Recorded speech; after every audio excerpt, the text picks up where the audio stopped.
ዘላለም ሞቷል ሲለኝ ወንድሙ ሟርተኛ ትናንትና ደውሎልኝ ዛሬ ሞተ ትለኛለህ እንዴ? መጫወቻ ነው እንዴ አንተ? ስትቀልድብኝ ነው እንዴ? እኔ አላምንህም። ገዳበል የለው ደሞዝ የለው ልጄ አንጀቱን አስሮ ነው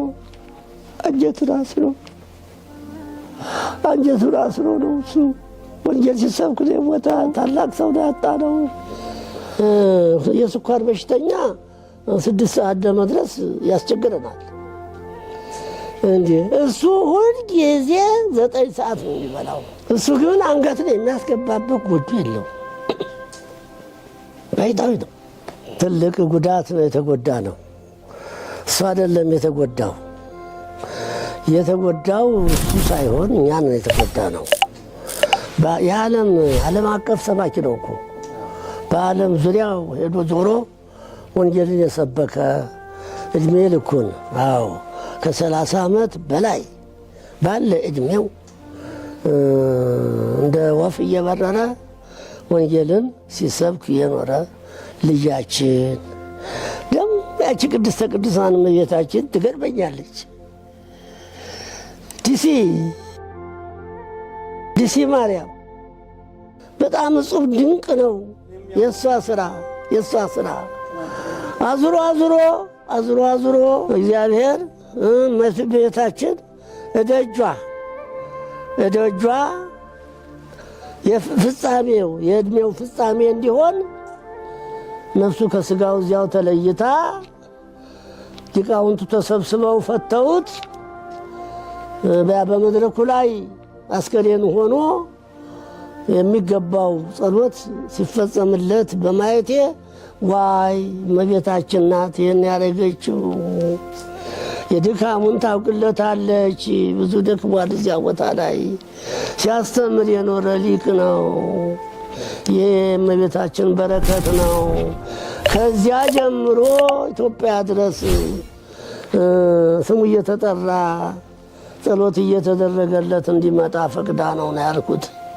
ሌላ ምንም ትዝ አላለኝም። ከፖለቲከኞች ጋር ታግሏል።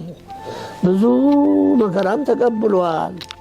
አልታሰረም እንጂ እሱ ደግሞ ዘሎ አይገባም። የፖለቲካ ቃል በአንደበቱ አይገባም።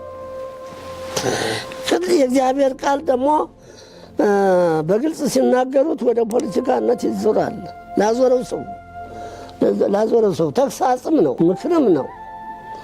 እንዳው ያንን እንግዲህ ለተረጎመው ሰው እንዴ እኛን እኮ መንካቱ ነው ይላሉ በሽም ነገር ያለባቸው ሰዎች።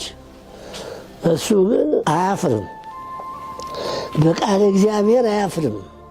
ትክክለኛውም ነገር የሚሰብክ የሚያስተምር ልጃችን ነበር።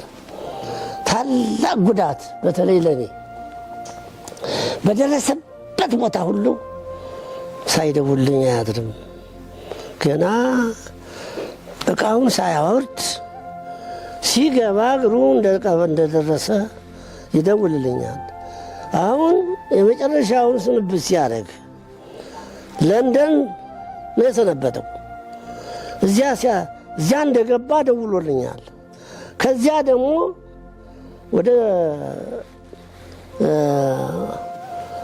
እንትና ማነው ዲሲ ሲገባ አሜሪካ ሲገባ ደውሎልኝ እንደ ተነገ ወዲያ ሊሞት 2 ቀን ነው መሰለኝ የቆየው እና ደወለልኝ። የት ነው ያለው? ወደ ዲሲ ነው ወደ እንትና አሜሪካ ገብቻለሁ አለኝ።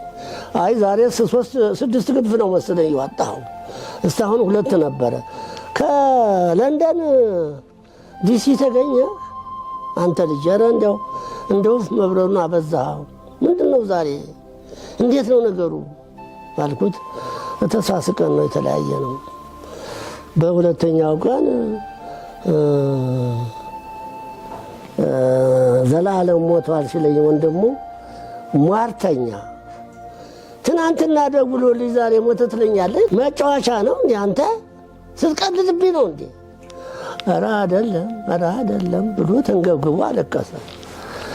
እኔ አላምንህም ብዬ ደወልኩ ሊቀ ኅሩያን ዘንድ ኅሩያን ከፈለኝ ዘንድ ስደውል እውነት ነው። እንዲያው እንትኑ ሱካሩ ከመጠን በላይ ሆኖ ለቁጥጥር አልተመቸም። እንቆጣጠር ቢሉት ጨርሶ ወበር ሆነ። ሱካር ነው። ስኳር አሞኛል ብሎኝ የማያውቅም እኮ እህል ሲመርጥም አላየውም። የቀረበለትን ሲበላ ነው የሚበላው። በ9 ሰዓት ነው ሁልጊዜ። የስኳር በሽተኛ 6 ሰዓት ለመድረስ ያስቸግረናል። እንዴ እሱ ሁልጊዜ 9 ሰዓት ነው የሚበላው። ሱካር የለበትም። እንዲያው ምናልባት እንዴ ለእሱ ደግሞ ጠላት የለውም። ምን ጥርጥር ውስጥ ሊያስገባኝ ነው? እምሆነውን አጣሁት፣ እማደርገው እምተረጉመውን አጣሁት። አይ እንግዲህ የእግዚአብሔር ጥሪ መንገዱ ብዙ ነውና አሁን እሱ ሄዷል። እውነት ነው ማረፉ፣ እውነት ነው አይጠራጠሩ አለኝ። ተያወዲያ ነው ያለቀስኩት። እኔ እዚያው ሄድኩ። ቦታ ምንም ቤት የለውም እሱ እንደሆነ ለእናቱ ልጆቻቸው አሉ፣ ልጆቹ ወንድሞቹ አሉት። እነሱ ሰርተውላቸዋል። አንድ አሮጊት አሉ እናቱ።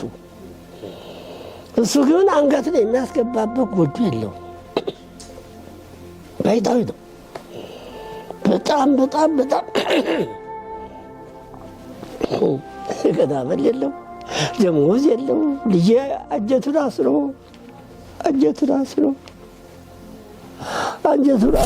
እሱ ወንጀል ሲሰብክ ነው የሞተው።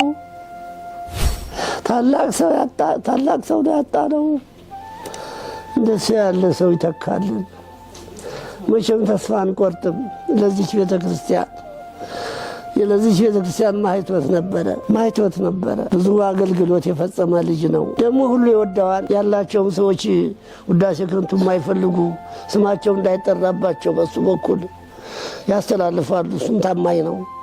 ወስዶ ያስረክባል። ከዚህ ቀደም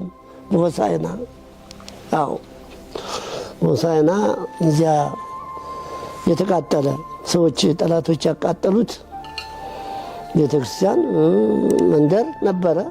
ክርስቲያኖች ተበድለዋል። ሄዶ ምን ያህል ሚሊዮን እንደሆነ አላውቅም፣ ነግሮኛል። እሱ የሚደርስበትን ሁሉ ሳይደውልልኝ አይቀርም። ለእኔም ፈጥኖ ደራሽ ልጄ ነበረ። አጣሁት። ትልቅ ጉዳት ተጎዳን። ቤተክርስቲያናችንም ተጎዳች። ማንም አባት ለእሱ የማይሳሳ በእኛ ውስጥ የለም።